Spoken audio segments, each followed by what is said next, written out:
Hey guys, welcome back to my channel. Today I'll be continue reading Franz Kafka's Metamorphosis. As all this was running through his mind at top speed without his being able to decide to leave his bed, the alarm clock had just struck 7:15. There came a cautious tap at the door behind the head of his bed. "Gregor," said a voice. It was his mother's. "It's 7:15. Haven't you a train to catch?" That gentle voice. Gregor had a shock as he heard his own voice answering hers. Unmistakably his own voice. It was true, but with a persistent, horrible twittering squeak behind it like an undertone, which left the words in their clear shape only for the first moment and then rose up, reverberating around them to destroy their sense, so that one could not be sure one had heard them rightly. Gregor wanted to answer at length and explain everything, but in the circumstances, he confined himself to saying, "Yes, yes, thank you, mother. I'm getting up now." The wooden door between them must have kept the change in his voice from being noticeable outside, for his mother contented herself with this statement and shuffled away. Yet, this brief exchange of words had made the other members of the family aware that Gregor was still at the house, as they had not expected.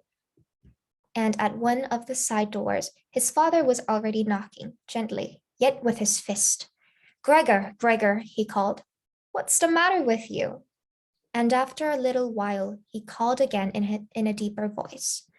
"Gregor, Gregor." At the other side door, his sister was saying in a low, plaintive tone, "Gregor, aren't you well?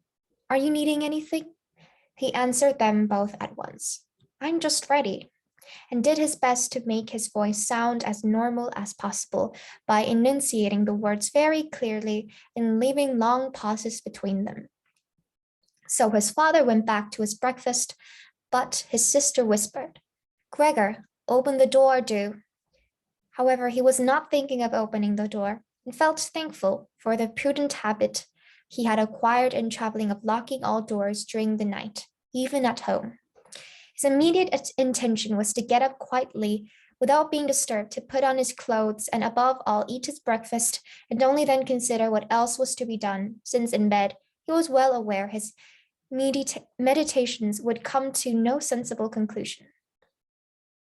He remembered that often enough in bed he had felt small aches and pains, probably caused by awkward postures, which had proved purely imaginary once he got up, and he looked forward eagerly to seeing this morning delusions gradually fall away. That the change in his voice was nothing but the precursor of a severe chill, a standing ailment of commercial travelers, he had not the least possible doubt. To get rid of the quilt was quite easy. He had only to inflate himself a little, and it fell off by itself. But the next move was difficult, especially because he was so uncommonly broad. He would have needed arms and hands to hoist himself up. Instead, he had only the numerous little legs, which never stopped waving in all directions and which he could not control in the least. When he tried to bend one of them, it was the first to stretch itself straight. And did he succeeded at last in making it do what he wanted. All the other legs, meanwhile, waved the more wildly in a high degree of unpleasant agitation. "But what's the use of lying idle in bed?" said Gregor to himself.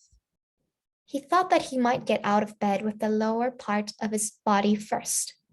But this lower part, which he had not yet seen, and of which he could form no clear conception, proved too difficult to move. It shifted so slowly, and when finally, almost wild with annoyance, he gathered his forces together and thrust out recklessly.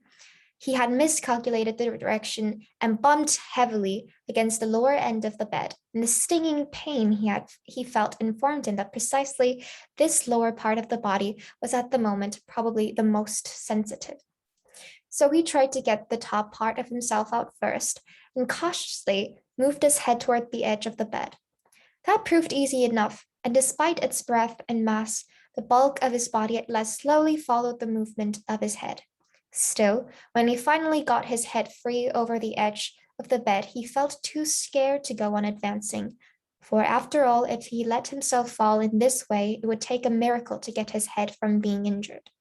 And at all costs, he must not lose consciousness now, precisely now, he would rather stay in bed. But when after repetition of the same efforts he lay in his former position again, sighing and watched his little legs struggling against each other more wildly than ever, if that were possible, and saw no way of bringing any order into this arbitrary confusion, he told himself again that it was impossible to stay in bed, and that the most sensible course was to risk everything for the smallest hope of getting away from it. At the same time, he did not forget to remind himself occasionally that cool reflection, the coolest possible, was much better than desperate resolves. In such moments, he focused his eyes as sharply as possible on the window. But unfortunately, the prospect of the morning fog, which muffled even the other side of the narrow street, brought him little encouragement and comfort. 7 o'clock already, he said to himself when the alarm clock chimed again. 7 o'clock already, and still such a thick fog. And for a little while he lay quiet, breathing lightly, as if perhaps expecting some complete repose to restore all things to their real and normal conditions. So today I'll be stopping right over here, and come back to you next week. Thank you.